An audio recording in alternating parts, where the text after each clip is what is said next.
BJP क्या सोचती है इस बारे में, कांग्रेस कैसे डिफेंड करती है अपने नेता को, इससे हमारा और आपका खास लेना देना नहीं होना चाहिए। उनके पॉलिटिकल विचार हैं जी।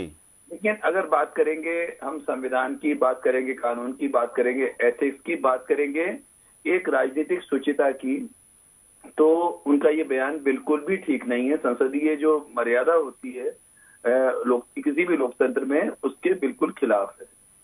एक बात समझनी चाहिए कमलनाथ जी को भी और हम सबको भी कि जितनी भी विधानसभाएं हैं या लोकसभा है, ये सब चलती हैं किससे? संविधान में प्रदत्त शक्तियों से। संविधान के हिसाब से सब चीजें बनी है और उसी हिसाब से सब कुछ होता है और किसी पार्टी के हिसाब से नहीं होता है। वहां शिवराज सिंह चौहान सदन के जो सीएम हैं, सीएम के सरकार के नेता होने के नाते जवाब देते हैं, ना कि बीजेपी के नेता होने के नाते। एक बात तो ये है, तो ऐसा नहीं होना चाहिए था। एक बात तो ये है, आज समस्या ये है कि आज कमलनाथ जी कह रहे हैं, कल अगर सेंट्रल लीडरशिप कांग्रेस की या फिर दूसरे विपक्ष के नेता कहेंगे कि संसद में भी बकवास होती है, तो उसका कितना गहरा इम्पैक्ट पड़ेगा। और अगर ऐसी चीजें लगातार होती हैं, जो टॉप कॉन्स्टिट्यूशनल बॉडीज हैं, जो शीर्ष संवैधानिक संस्थाएं होती हैं देश की, अगर उनके बारे में ऐसी बातें हम करते हैं, चाहे कोई भी करे, जैसे पहले केजरीवाल जी भी करते थे इस तरह की बातें, अगर करते हैं तो एक एनार्की, स्टेट ऑफ एनार्की आती है। लोगों का एस्टेब्लिशमेंट के खिलाफ लोगों का विचार जाता है। एस्टेब्लिशमेंट मतलब जरूरी नहीं है कि बीजेपी, किसी भी सरकार के खिलाफ उनका ये आएगा कि अब इस देश में सरकार सही नहीं चल रही है, इस देश में संविधान सही नहीं चल रहा है। संविधान के हिसाब से मतलब लोगों को तो ये लगेगा कि जब इतना बड़ा, इतना सीनियर लीडर बोल रहा है, मतलब कुछ खास बात होगी। और यही स्थितियां धीरे धीरे करके लोगों में वो भावनाएं लाती हैं, जो अपन नाम भी नहीं लेना चाहिए अपने को अपनी डिबेट में, क्योंकि हम एक बहुत जिम्मेदार व्यक्ति हैं अपन लोग। देखिए, कमलनाथ जी एक बहुत ही सीनियर लीडर हैं और प्रदेश तो ठीक है, प्रदेश का तो अपन देख ही रहे हैं, लेकिन केंद्रीय स्तर लेवल पे भी उनकी गिनती फर्स्ट 5 में है। और उम्र के हिसाब से भी बहुत तजुर्बा है और राजनीतिक जो उनकी पॉलिटिकल एज तो है ही काफी बड़ी। और आज जो ऐसे में अपन ये नहीं कह सकते कि उनकी कोई स्लिप ऑफ टंग हो गया। मतलब ये लोग इतने एक्सपर्ट होते हैं नेता लोग, अगर जो बोलना है स्लिप ऑफ टंग भी बोल के इस तरह से करते हैं कि लोगों को लगे स्लिप ऑफ टंग है, पर वो होता नहीं है, क्योंकि कई चीजें ऐसी हैं जो उनको कहनी होती है वही करते हैं। जनरली इस तरह के नेता होते हैं। उमा भारती जी वगैरह 2-4 को अगर छोड़ दें तो ये लोग बड़े एक्सपर्ट होते हैं, बड़े सोच समझ के बात करते हैं।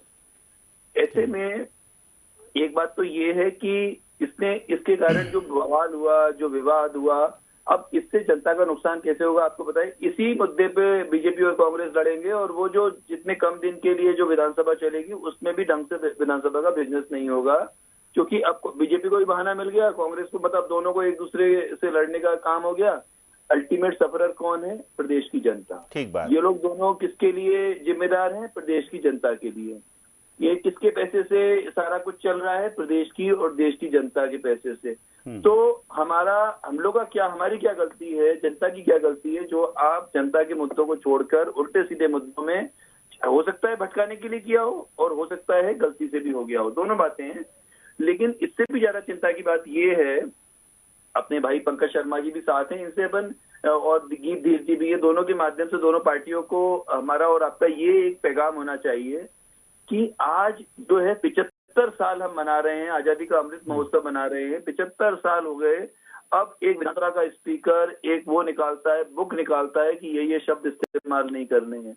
ये कोई बच्चे हैं क्या नर्सरी, एलकेजी, यूकेजी के, जिनको अपन ये समझेंगे कि नहीं बेटा ऐसा नहीं बोलना, वैसा नहीं बोलना। ये वो लोग हैं जो देश को चलाते हैं, प्रदेश को चलाते हैं, तो इनको शब्द बताए जाएंगे क्या अभी? और अगर शब्द बताए जाने पड़ रहे हैं तो इस देश का इससे ज्यादा दुर्भाग्य कुछ नहीं हो सकता।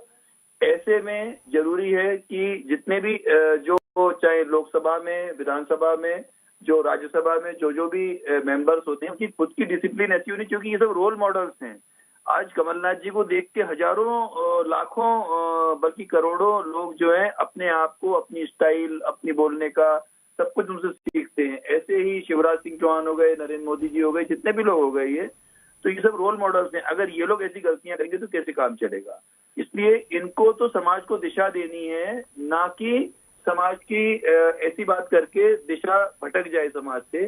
उस समय जो बात एक पहले बार में जो थी वो पूरी अपन नहीं कर पाए थे, उस समय लगा था कि ठीक नहीं है, लेकिन अब ऐसा लग रहा है कि जरूरी हो गया है।